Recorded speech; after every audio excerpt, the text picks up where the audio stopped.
Edgar Allan Poe. Silencio. Fábula. Las crestas montañosas duermen, los valles, los riscos y las grutas están en silencio. Escúchame, dijo el demonio, apoyando la mano en mi cabeza. La región de que hablo es una lúgubre región en Libia, a orillas del río Zaire, y allá no hay ni calma ni silencio. Las aguas del río están teñidas de un matiz azafranado y enfermizo, y no fluyen hacia el mar, sino que palpitan por siempre bajo el ojo purpúreo del sol, con un movimiento tumultuoso y convulsivo. A lo largo de muchas millas, a ambos lados del legamoso lecho del río, se tiende un pálido desierto de gigantescos nenúfares, suspiran entre sí en esa soledad y tienden hacia el cielo sus largos y pálidos cuellos, mientras inclinan a un lado y otro sus cabezas sempiternas. Y un rumor indistinto se levanta de ellos, como el correr del agua subterránea, y suspiran entre sí. Pero su reino tiene un límite, el límite de la oscura, horrible, majestuosa floresta. Allí, como las olas en las Hébridas, la maleza se agita continuamente, pero ningún viento surca el cielo, y los altos árboles primitivos oscilan eternamente de un lado a otro con un potente resonar,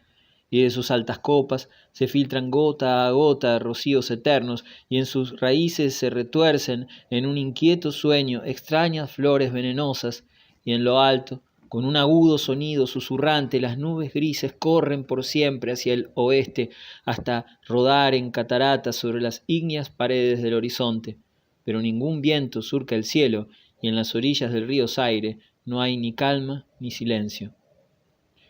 Era de noche y llovía, y al caer era lluvia, pero después de caída era sangre, y yo estaba en la marisma entre los altos nenúfares, y la lluvia caía en mi cabeza, y los nenúfares suspiraban entre sí en la solemnidad de su desolación. Y de improviso se levantó la luna a través de la fina niebla espectral, y su color era carmesí, y mis ojos se posaron en una enorme roca gris que se alzaba a la orilla del río, iluminada por la luz de la luna. Y la roca era gris, y espectral, y alta, y la roca era gris. En su faz había caracteres grabados en la piedra, y yo anduve por la marisma de nenúfares hasta acercarme a la orilla para leer los caracteres de la piedra, pero no pude descifrarlos, y me volví a la marisma cuando la luna brilló con un rojo más intenso, y al volverme y mirar otra vez hacia la roca y los caracteres, vi que los caracteres decían desolación. Y miré hacia arriba, y en lo alto de la roca había un hombre, y me oculté entre los nenúfares para observar lo que hacía aquel hombre. Y el hombre era alto y majestuoso, y estaba cubierto desde los hombros a los pies con la toga de la antigua Roma, y su silueta era indistinta, pero sus facciones eran las facciones de una deidad, porque el palio de la noche, y la luna, y la niebla, y el rocío habían dejado al descubierto las facciones de su cara, y su frente era alta y pensativa, y sus ojos brillaban de preocupación, y en las escasas arrugas de sus mejillas leí las fábulas de la tristeza, del cansancio, del disgusto de la humanidad y el anhelo de estar solo. Y el hombre se sentó en la roca, apoyó la cabeza en la mano y contempló la desolación, miró los inquietos matorrales y los altos árboles primitivos, y más arriba el susurrante cielo y la luna carmesí,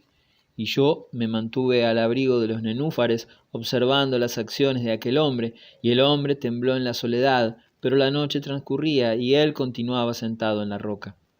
Y el hombre distrajo su atención del cielo y miró hacia el melancólico río Zaire, y las amarillas, siniestras aguas y las pálidas legiones de nenúfares, y el hombre escuchó los suspiros de los nenúfares y el murmullo que nacía de ellos, y yo me mantenía oculto y observaba las acciones de aquel hombre. Y el hombre tembló en la soledad, pero la noche transcurría y él continuaba sentado en la roca. Entonces me sumí en las profundidades de la marisma, vadeando a través de la soledad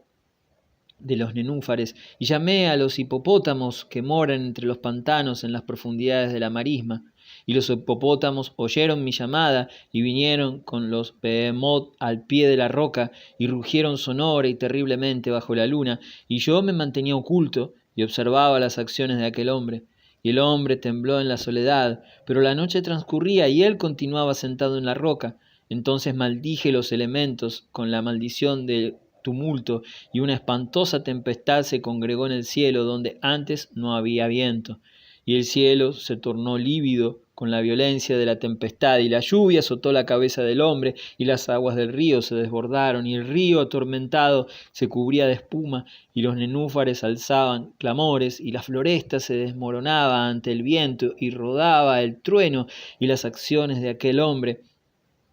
Y el hombre tembló en la soledad, pero la noche transcurría y él continuaba sentado.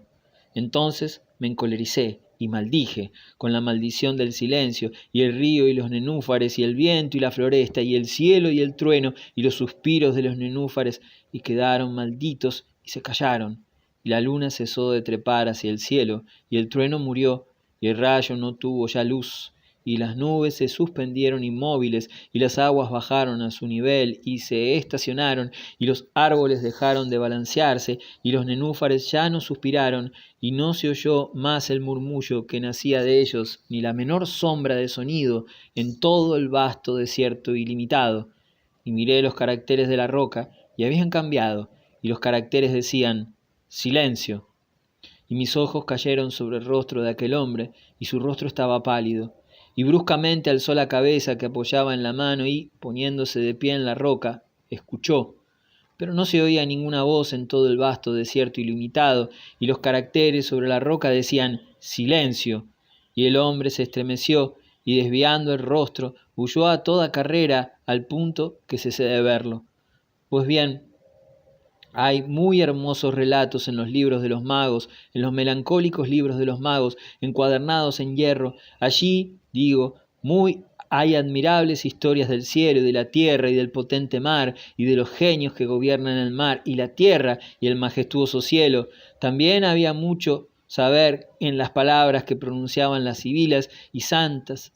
cosas fueron oídas antaño por las sombrías hojas que temblaban en torno a Dodona. Pero, tan cierto como que Alá vive, digo que la fábula que me contó el demonio, que se sentaba a mi lado a la sombra de la tumba, es la más asombrosa de todas, y cuando el demonio concluyó su historia, se dejó caer en la cavidad de la tumba y rió, y yo no pude reírme con él, y me maldijo porque no reía, y el lince que eternamente mora en la tumba salió de ella, y se tendió a los pies del demonio, y lo miró fijamente a la cara.